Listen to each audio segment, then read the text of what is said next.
김영철의 동서문화로입니다. 제가 살아온 생애 중에 가장 모험적인 시도에 대해서 말씀을 드리겠습니다. 그것은 말할 것도 없이 독일 유학입니다. 독일 유학은 저로서는 그 당시에 대단히 큰 모험이었습니다. 예를 들어서 대학을 졸업하고 고등학교 역사 교사를 하다가 30이 훌쩍 넘었는데 그 당시에 뒤늦게 독일에 유학할 모험을 하게 됐습니다. 왜 모험이란 말을 쓰느냐 하면 그 당시에 의지할 곳 없는 연세가 많으신 어머님의 집에 홀로 계셨고 또 재정의 문제로서 감당할 수 있는 능력이 사실상 없었고 또 독일어를 유창하게 해서 독일서 공부할 수 있는 그런 준비가 되어 있지 않았었고 동양학에 대해 뜻을 뒀던 저로서는 서양에 가서 동양학을 할 수 있는가 하는 여러 가지 문제가 아주 얽혀진 그런 두려움이 많았습니다. 그러나 어쨌든 1971년 12월 중순 독일로 떠났습니다. 보시는 대로 이것이 독일의 지도입니다. 전체 지도고 통일된 독일의 지도니까 예를 들어서 여기 이것이 이제 동독이었죠. 내가 갔던 그 1970년대에는 서독과 동독이 갈라져 있었던 때입니다. 그러면 그 시대 우리나라나 일반적인 세계의 상황이 어떠했는가? 그것 때문에 내가 걸어온 그 길은 참으로 혁명적인 격변의 시기를 살아왔다 하는 생각이 듭니다. 왜냐하면 우리 이웃나라 중국은 온통 전통 문화를 뒤집어 엎는다는 문화대혁명으로 난리를 치던 때입니다.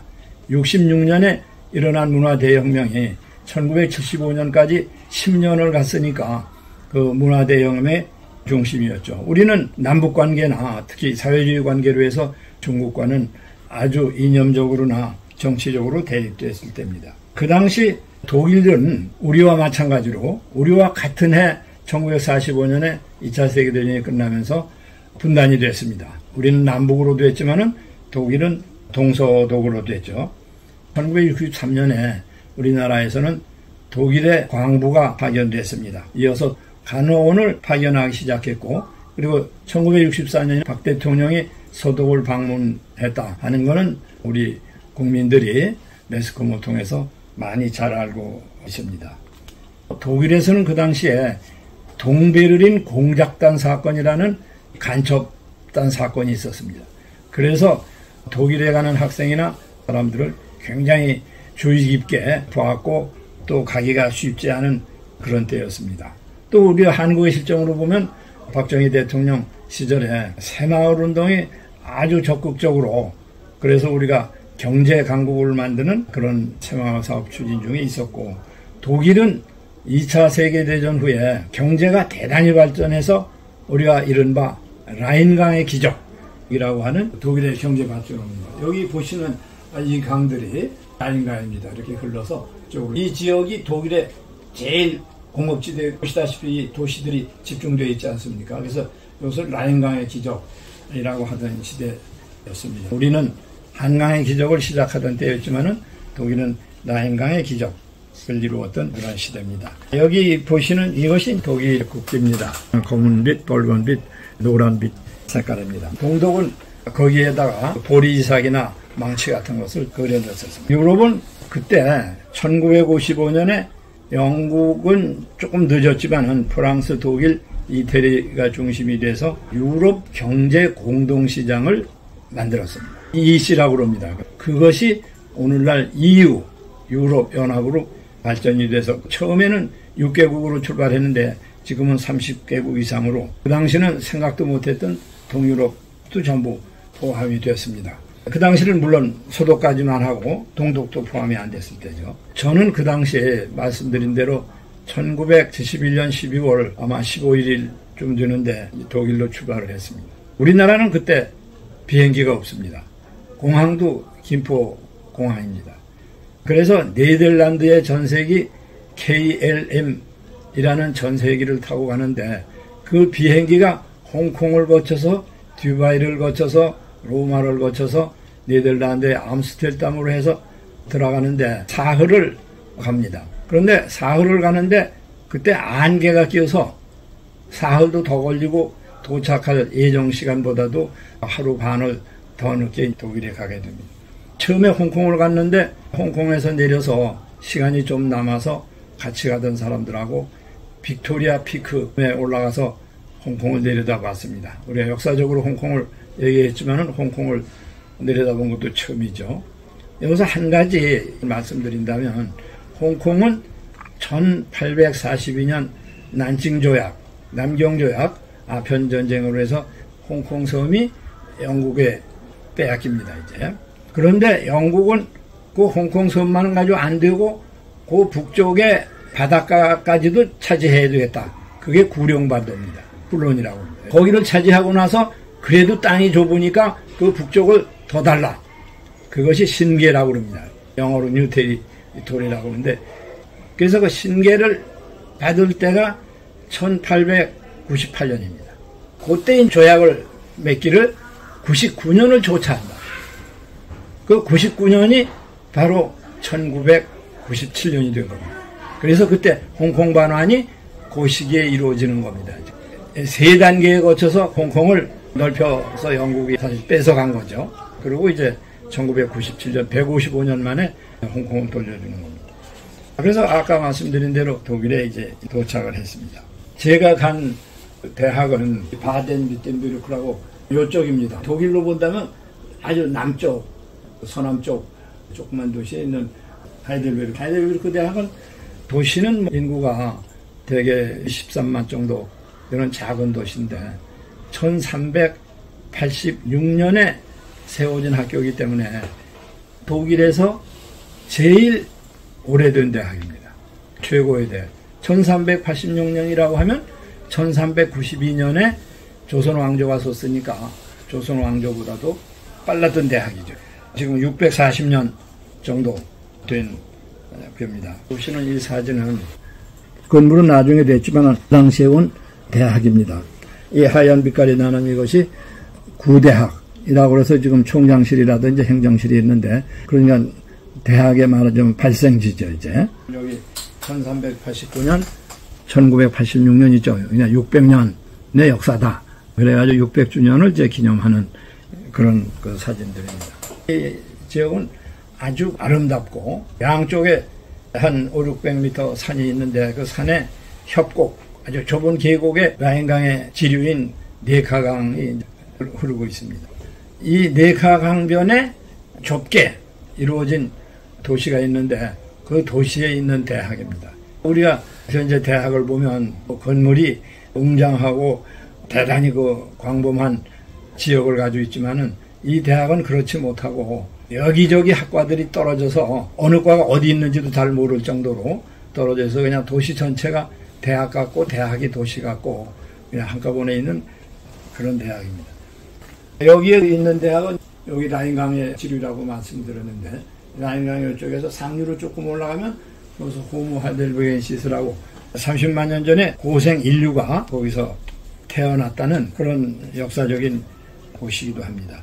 이 지역에 하이델베르크의 박물관에 가면 이 대학의 그 유골이 전시가 되어 있습니다. 그 유골에 갔더니 그 옆에다가 뭐라고 글을 써놨느냐면 30만 년 전에 사람과 당신하고 이빨이 얼마나 달라졌는지 한번 비교해 보시오. 그런 게 있어서 상당히 재미있다는 생각을 했습니다.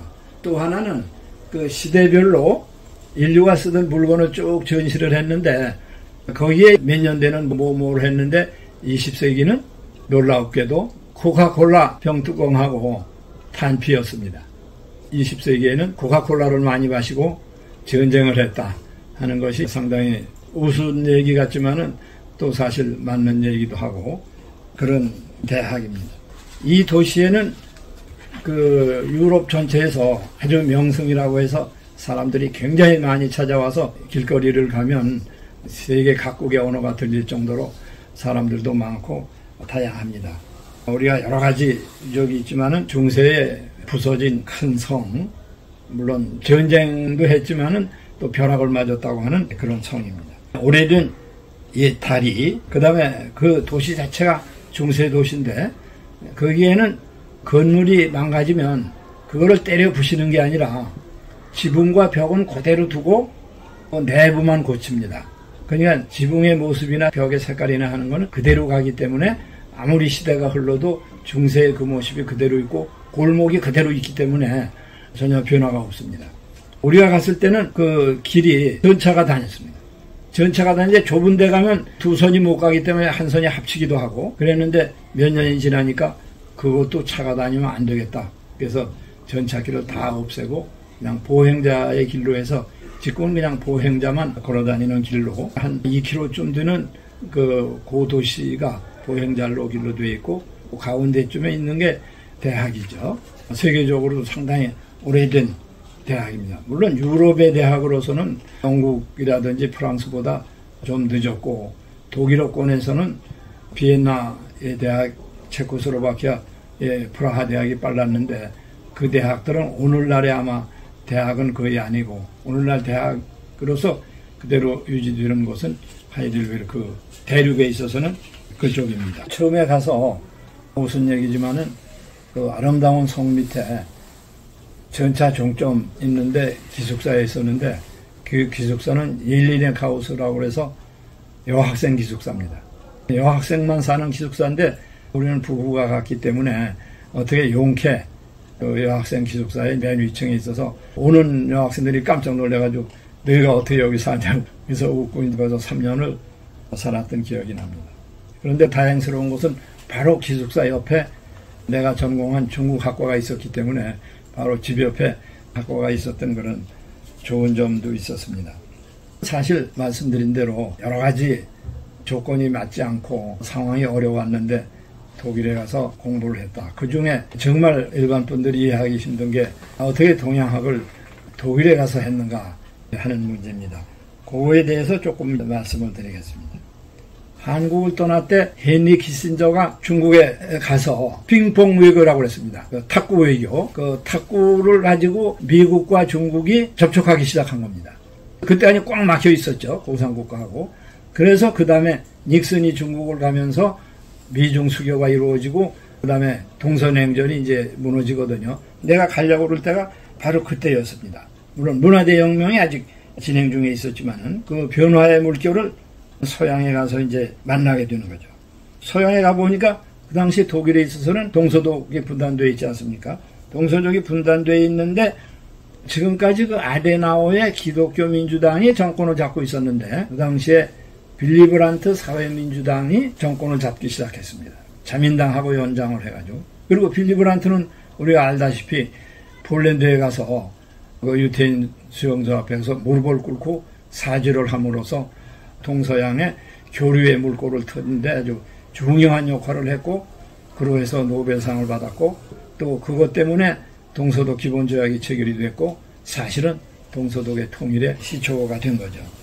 우리가 가자마자 닉슨이 중국을 가고 미국과 중국이 수교를 하고 중국이 유엔에 가입하고 서독도 중국과 수교를 하고 그러니까 중공의 유학생이 독일에 오게 되고 가자마자 우리가 가기 전과는 상황이 상당히 다르게 됐습니다. 그 당시에 거기 가서 제가 상당히 흥분이 되고 놀랬던 것은 우리가 공산국가에 대해서는 책을 읽을 수도 없고 우리가 볼 수도 없고 그런데 예를 들어서 홍콩에 갔을 때 건물 위에 모택동 주석 만세라고 쓴 깜짝 놀랐죠.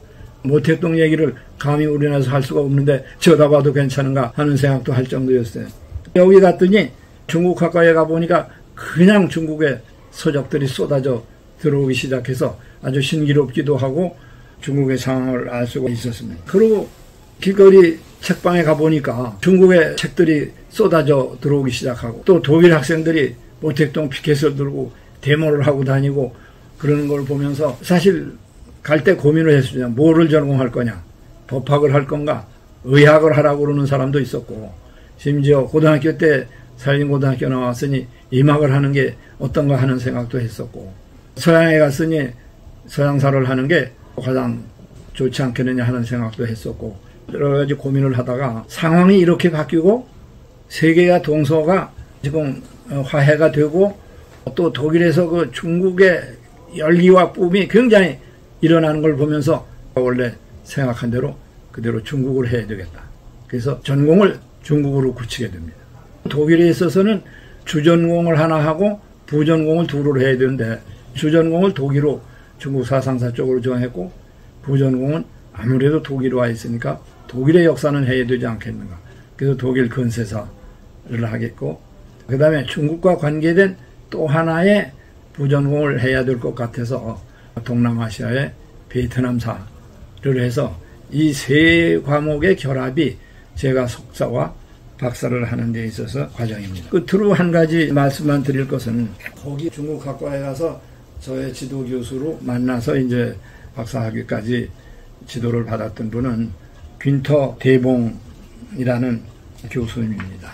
이 사진처럼 저와 그때 이분이 아마 돌아가시기 한 2년 전에 함께 찍은 사진입니다. 중국 지성사, 특히 문학을 통해서 지성사를 한 분이고 아주 동양 사람보다 더 동양적인 그런 분이었습니다. 근데 사실은 공교롭게도 이분은 뮌헨 대학에서 이미륵한테서 공부를 했습니다. 이미륵은 1899년에서 살았던 분인데 3.1운동하다 쫓겨서 중국 상해 가서 임시정부를 돕다가 유럽으로 가고 독일로 가서 박사학위를 하고 뮌헨 대학에서 학자로서 강의를 한 거죠. 그때 우리 지도교수는 그분한테 배웠다고 그래요. 그러면서 독일말로 화이너멘시 아주 좋은 분이라고 칭찬을 합니다. 그런데 불행하게도 세상을 떠났고 그분은 동양 철학과 한국 역사를 가르쳤는데 대단히 글을 쓰는 재주가 있어서 그분이 쓴 소설이 독일의 교과서에 실렸습니다. 그분이 소설을 썼는데 그 소설은 데어 야르 플리스트 압록강은 흐른답니다. 그럼 우리 지도에서 압록강은 왜 얄루라고 그러느냐? 얄루가 중국어입니다. 그 압록강을 중국 발음으로 한 거죠. 근데 그분이 세상을 떠나서 뮌헨에 묻혔는데 지금 보훈부에서 그분의 유해를 한국으로 모셔다가 대전 현충원에다 장례를 치르는데 바로 오늘 그분 유해가 한국으로 돌아옵니다. 감사합니다.